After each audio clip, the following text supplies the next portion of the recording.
एक समय की बात है, मोहनपुर नाम का एक गांव हुआ करता था और उसमें रामू नाम का एक किसान रहता था जिसकी दो पुत्रियां थी। एक का नाम पिंकी और दूसरे का नाम चिंकी था। वो दोनों बोलती है, पिताजी आप घर चलिए, मम्मी आपको बुला रही है, खाना बन चुका है। पिताजी उसको बोलते हैं, बेटी थोड़ा सा और काम कर लूँ तब मैं चलूँगा। लेकिन वो दोनों पुत्रियाँ नहीं मान रही थी।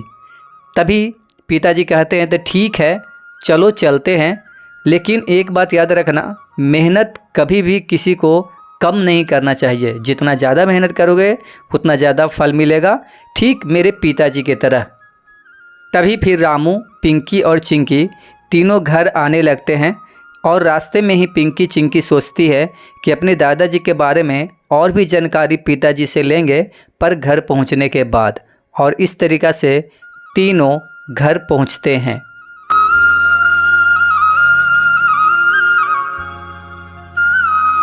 घर पहुंचने के बाद उसकी माताजी सबों के लिए खाना लगाती है।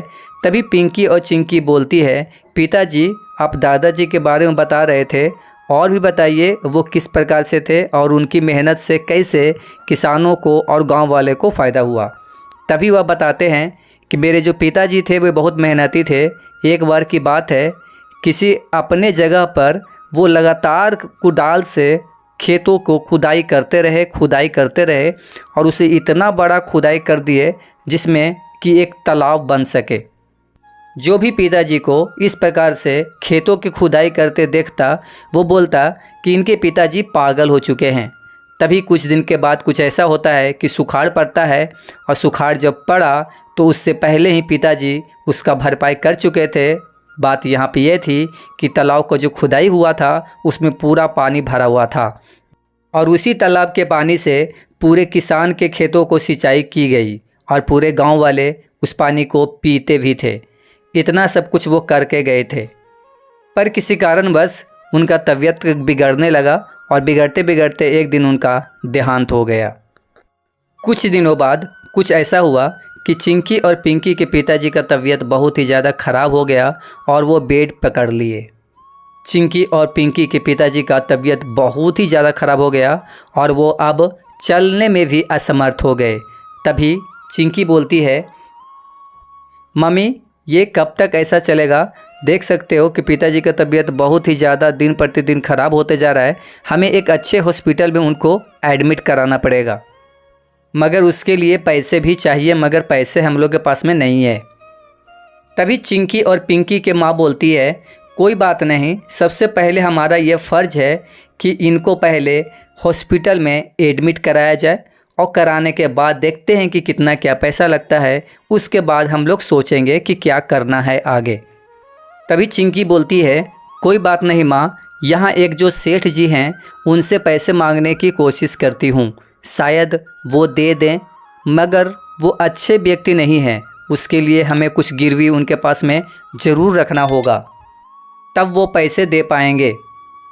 तभी उसकी माँ बोलती है, कोई बात नहीं, सबसे पहले तुम सेठ जी के पास में जा और उनको ये सारी कहानी सुना कि मेरे पिताजी का तबीयत बहुत ख़राब है और पैसे की बहुत ज़्यादा ज़रूरत है।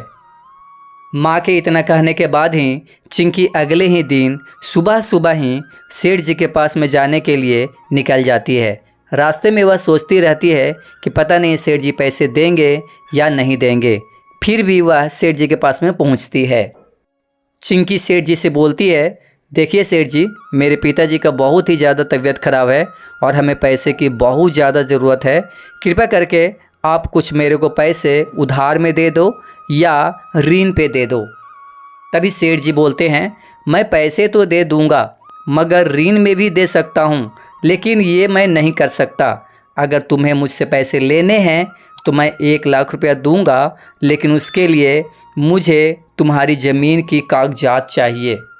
तभी सेठ जी से पैसे लेने के बाद ये तीनों हॉस्पिटल पहुंचते हैं और डॉक्टर इन तीनों को बताता है कि आपके पिताजी का एक किडनी फेल हो चुका है, जिसके चलते उन्हें बहुत दर्द हो रहा है और ऑपरेशन के लिए 4 लाख रुपए की ज़रूरत है।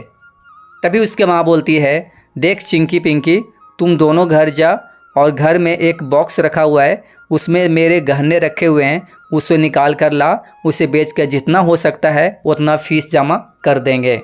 तब चिंकी बोलती है, माँ उससे कितने पैसे हो पाएंगे? 1 लाख से ज़्यादा नहीं हो पाएगा और यहाँ चाहिए 4 लाख। 2 लाख तो मिल जाएंगे पर 2 लाख का कैसे इंतज़ाम हो पाएगा? थोड़ी देर के बाद चिंकी और पिंकी अपने घर पे पहुंच जाती है और देखती है कि एक संदूक में माँ के गहने रखे हुए हैं। उस गहने को तो वह बेच देगी, फिर भी वह सोचती है कि फिर भी पूरा फीस जमा नहीं हो पाएगा। अब हम दोनों क्या करें? तभी उसे एक चिट्ठी नज़र आती है जो कि संदूक के पास में ही रखी हुई थी। पिंकी बोलती है, ये कैसी चिट्ठी है और इसमें क्या लिखा हुआ है और ये इतना दबा कर अंदर में क्यों रखा हुआ है? कहीं कुछ राज तो नहीं है? तभी वह चिट्ठी पिंकी पढ़ने लगती है। यह जो चिट्ठी थी उनके दादाजी द्वारा लिखा गया था और ये एक राज था। इसमें लिखा गया था कि तालाब के बीचों बीच कुछ बहुत ही बड़ा एक बॉक्स में कुछ सोने के सिक्के रखे हुए हैं। तभी दोनों के दोनों वहाँ से निकल जाती है कुल्हाड़ी लेकर तालाब की खुदाई करने के लिए, उस तालाब के बीचों बीच में। तभी वह रात में ही निकलती है ताकि कोई देख ना पाए और वह कुछ देर बाद ही वहाँ अपने तालाब पर पहुंचकर और उससे बगल में खुदाई करना चालू कर देती है जहाँ पर लोकेशन में बताया गया था। खुदाई करने के बाद कुछ ही देर बाद वहाँ से एक संदूक नज़र आता है। खुदाई करते करते उसे एक संदूक दिखता है। वह सोचती है कि चलो इसमें कुछ न कुछ बड़ा राज ज़रूर छिपा होगा। तभी थोड़े देर बाद वह संदूक बाहर आ जाता है और उसमें बहुत सारे सोने के सिक्के होते हैं। तभी चिंकी और पिंकी संदूक को देखकर बहुत ही ज़्यादा खुश होते हैं।